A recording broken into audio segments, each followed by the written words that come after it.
Nick Shirley, verta įsidėmėti šitą vardą pavardę, nes čia 23 metų vaikinukas, kuris Minesotoje, JAV, pamatęs, kad dingsta iš biudžeto pinigai, padarė auditą. Bet ne valstybinio, tiesiog pilietinį. Tai pasiėmęs dokumentus įstaigų valstybinių, kurioms pabrėžiu kairieji vadovavo, tai reiškia tie, kurie su spalvotom vėliavėlėm mosikuoja. Tai jisai patikrino VŠI, viešasias įstaigas, kurios gaudavo pinigus iš valstybės. Ir tie pinigai ten yra 100 milijonų skaičiuojami. Ir jisai atskleidė vieną didžiausių sukčiavimų schemų Minesotoje. Ir tą paviešino, tiesiog nufilmavęs su telefonu, YouTube ir patalpinęs pas save į kanalą. 100 milijonų peržiūrų, po peržiūrų prasidėjo tyrimai.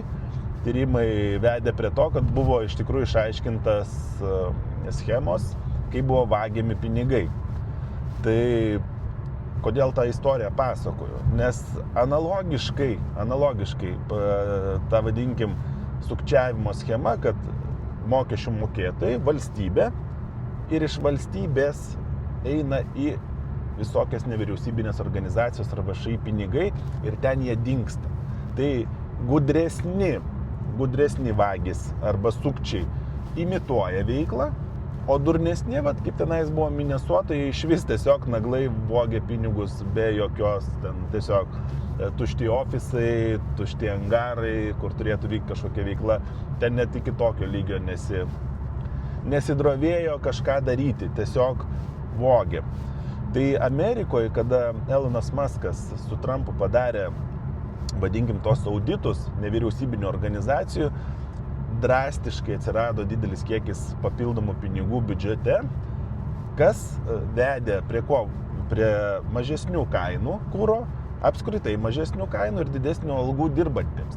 Tai reiškia, mokestinis paketas dirbančiam žmogui mažėjo, nes nebereikėjo išlaikyti vagių, sukčių. Tai pas mumis klausimas Lietuvoje, kiek yra tokių organizacijų ir dar mes šiek tiek nesam pasiekę to lygio, nes žmonės, kurie abstrakčiai nurodė į visuomeninių organizacijų panašų veikimą kaip JAV, gavo bylas ir jas pralaimėjo. Vien dėl to, kad viešino kažkokius arba prašė duoti dokumentus kažkokius, kad gilinos. Už gilinimąsi gavo baudas. Tai ir išbėgo beje tų visuomeninių organizacijų ginti visą LRT šutvę.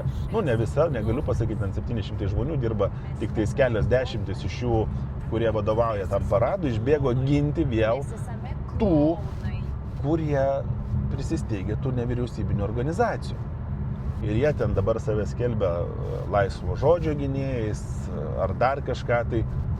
Nors mano supratimu, atlikus auditą, tokį kaip JAV daro, be jokių tenais emocijų, švariai, tai atlikus tą auditą mes išsivalytumėm Lietuvą irgi nuo tų sukčių. Vienareikšmiškai. Tai ką tai reikštų mums lietuviams?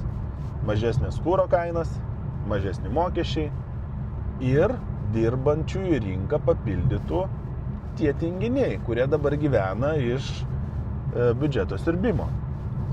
Tai būtinai pasidomėkite tą istoriją JAV, ir sėkmės mums lietuviams tokius pat auditus darant.